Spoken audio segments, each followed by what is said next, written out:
estudou a história da sexualidade no Brasil. Eu vou conversar com a historiadora Mary Del Priore.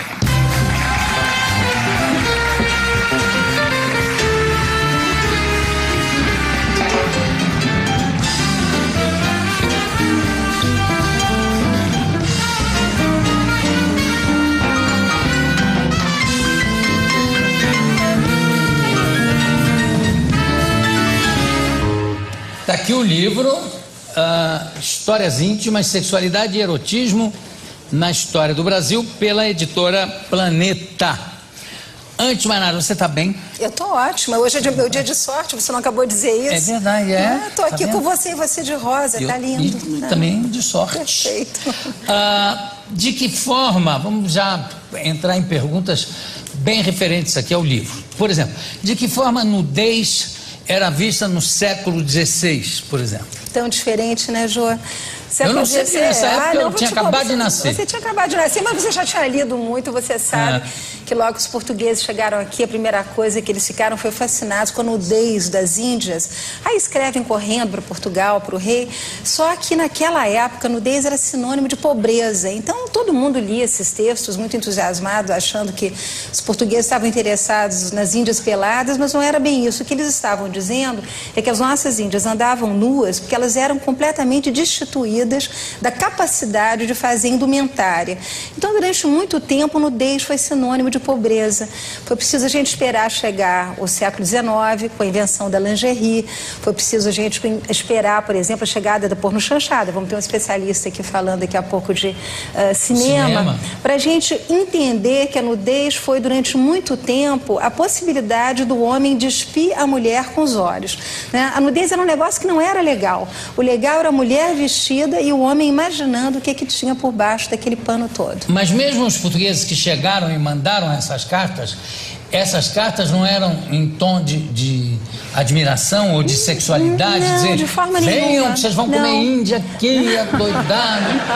Que não é pecado, que não era pecado.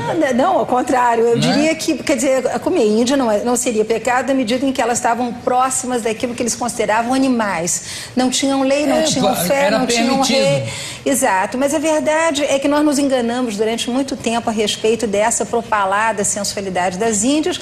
Isso era de uma pobreza absoluta, foi visto assim. A América, inclusive, era representada como uma índia nua, sempre sentada em cima de uma tartaruga ou de um tatu, sobretudo naqueles bonitos mapas antigos, comparado com a Ásia ou com a Europa, sempre com vestes magníficas de seda, joias, tesouros de toda a sorte. A mulher que era ambicionada, o Montaigne que dizia isso, era aquela da qual nada se via, aquela que tinha que se adivinhar por debaixo da roupa. O Montaigne, que foi o grande escritor do século XVI, você sabe disso muito bem. Grandes citações. Grandes citações. Ele chegava ao extremo de dizer que na Birmânia, na época, a Birmânia nem existia, era Pegu, o reino de Pegu, os homens tinham se desinteressado das mulheres porque elas andavam com roupas que tinham fendas na lateral da perna. Então você imagina como o imaginário erótico não consistia na adivinhação. O que eu estaria vendo por baixo dessa roupa? Era a grande pergunta que os homens se faziam. Quer dizer que as decepções deviam ser enormes também, né? Eu acho que a imaginação fazia o seu trabalho. E é interessante como até os anos 70, o nosso querido Nelson Rodrigues, que deixou textos absolutamente maravilhosos, ele costumava dizer um negócio muito divertido. Ele dizia que ele percorria ali a Avenida Atlântica, vendo aquelas meninas de biquíni maravilhosas. O biquíni tinha acabado de ser lançado no Brasil. E ele então se punha a meditar sobre o vendedor de grapete. Muita gente aqui nem sabe o que é grapete, mas você lembra. Mas quem bebe grapete não repete. Então ele passava naquela carrocinha ali de sorvete do grapete e ele dizia, mas meu Deus do céu, por que o vendedor de grapete não está olhando esse broto, que era o nome que se dava para a menina bonita, de biquíni?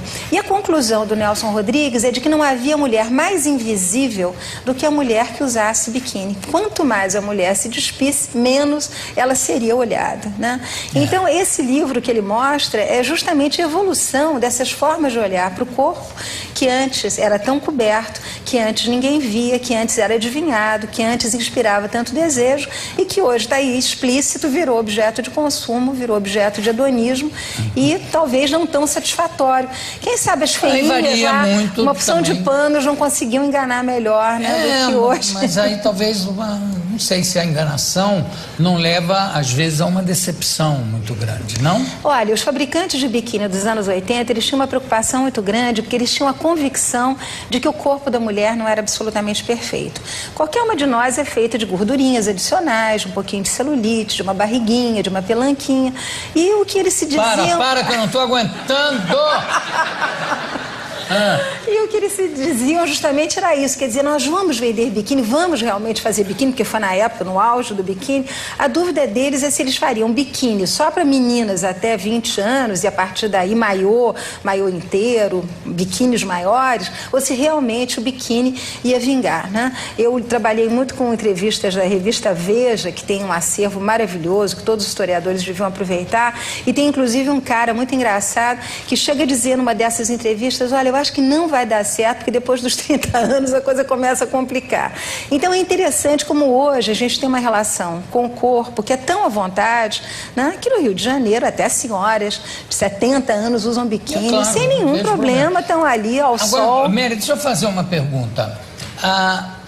Da mesma forma que o Papa achava, quer dizer, que um dos motivos das cruzadas é aquela ansiedade dos soldados, dos senhores medievais da época, de ficarem se matando entre eles, em duelos, nisso, naquilo, que de repente nas cruzadas o Papa decretou o seguinte, que matar os infiéis não era pecado. Tudo bem, não é pecado mortal. Também não tinha isso em relação às Índias, quer dizer, o Papa também não decretou que não era pecado. Tem até a música do Chico, que fala que não existe pecado abaixo do Evangelho. Mas a frase não é nem do Chico e nem do Caetano, a frase é muito antiga, né? Acreditava-se... Eu não sabia de quem é a frase. É uma frase que está na história, quer dizer, todo mundo não era pecado transar com as índias. Nem com as índias, e naquela época, por falta de controle da igreja também, as coisas ficavam um pouco soltas aqui no Brasil, e daí essa imagem, quer dizer, nas colônias de uma maneira geral, a falta da igreja, a falta da presença da igreja fazia com que as pessoas se relacionassem com muito mais facilidade, o casamento não era obrigatório. Quer dizer, enquanto na Europa você tem... A pessoa era casado em Portugal... Muitas vezes você tem muitos casos de bigamia, sem dúvida nenhuma, muitos casos de bigamia. Acontecem aqui, poligamia, né? Mas o IBGE diz, por exemplo, que hoje nós temos aí uma coisa que eles chamam de poligamia sequencial, que eu acho que é uma frase... Isso é frase informática. Não é frase de informática, para dizer que os homens estão se casando cada vez com mais mulheres e mulheres cada vez mais moças. E o IBGE mostra que as mulheres mais velhas também estão se casando com rapazes cada vez mais moços. Então essa coisa da poligamia vem do século XVI aos dias de hoje, você vê? Deixa eu te perguntar, Mary, cuidados com a higiene, quando é que começam a surgir? Olha, aqui no Brasil, muito tardiamente, todo mundo diz que índio tomava banho o dia inteiro, que era muito perfumado, mas a coisa não era bem assim. A sensibilidade olfativa dos nossos antepassados era muito precária.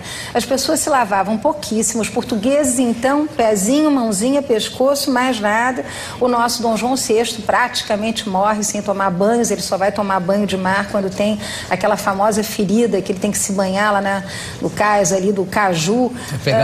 Mas há casos, enfim, fantásticos de reis e rainhas que acabavam sendo beatificados porque conseguiam passar a vida sem tomar banho e inclusive sem mostrar as suas doenças para qualquer médico. O rei Luís XI da França tomou um banho quando nasceu e um antes de morrer. Mas você veja, o Luís XIV, graças a Madame de Maintenon, faz uma piscina maravilhosa, onde, obviamente, eles brincam de todas aquelas brincadeiras que Adão e Eva brincaram antes de serem expulsos do paraíso, e depois o nosso Pedro I vai copiar essa ideia com a nossa Marquesa de Santos, a Domitila, lá no Rio de Janeiro, quando ele faz uma casa para ela, instala também uma sala de banhos para eles ficarem mais à vontade. Tomando banho. Eu separei uma coisa aqui que é uma frase do Voltaire, né? Em 1785, século XVIII. Então, ele diz o seguinte, encomenda ao Abade Monsinot, que cuidava das finanças dele, encomenda um bidé para ele, dizendo o seguinte: A minha bunda, ciumenta da beleza dos meus móveis, pede um belo assento perfurado com grandes bacias sobressalentes. Porque era uma coisa que era feita por ebonistas, por pessoas que trabalhavam à mão. Madeira finíssima, Companhia das Índias, há muitos de Companhia das Índias, bidês, uma Companhia coisa das sofisticada. E tem gente depois que diz que o bidê levou ao enfraquecimento das classes dominantes. Porque não dá para entender, não é porque o conforto higiênico, a higiene leva à ociosidade e à decadência. Havia uma associação qualquer no século XVIII ou antes disso, do século XVII, de que a higiene era uma coisa decadente? Uma coisa nefasta, os banhos sempre foram proibidos, quer dizer, basta a gente pensar, por exemplo, que durante a Idade Média, as chamadas casas de banho eram confundidas com bordéis. Tanto é que haviam leis rigorosíssimas, as mulheres tinham que se banhar em momentos diferentes dos homens. E se a gente pega um pouco a pintura do século XVI e XVII, tem sempre aquela imagem do voyeur, de alguém olhando pelo buraco da fechadura para ver o banho das mulheres, exatamente porque homens e mulheres não podiam tomar banho juntos. Os europeus vão descobrir a higiene quando eles vão para a Ásia, e lá eles se deparam com uma sociedade extremamente sofisticada, do seu ponto de vista olfativo. As pessoas se perfumavam, as mulheres mastigavam betel antes de ter relações sexuais, porque queriam ter a boca devidamente purificada. Eu lembro sempre que beijo na boca, na nossa sociedade ocidental, só depois da Segunda Guerra Mundial, com a invenção da pasta e da escova de dente. Antes, isso era raríssimo, né? Mas, enfim, eles descobrem a higiene quando eles vão para a Ásia, eles trazem isso, de certa forma, para a Europa. No início, isso desperta algum interesse, mas rapidamente a igreja percebe que banho, higiene, perfumes levavam o erotismo do corpo, que a igreja, de certa forma, condenava. Agora, inclusive os europeus, no início, quando chegavam no Japão, os japoneses tinham verdadeiro nojo do cheiro dos europeus. Exatamente. Porque eles já se banhavam em ofurôs e tudo diariamente. Sem dúvida, sem dúvida. A ideia do banho, da lavagem, ela realmente vai chegar aqui no Brasil muito tardiamente. E é bom a gente lembrar que a água encanada, gente, aqui, São Paulo chega no início do século XX, no Rio de Janeiro no final do século XIX. Então, antes era tina, era balde, era jarra, né, derramando para lavar, realmente só as extremidades.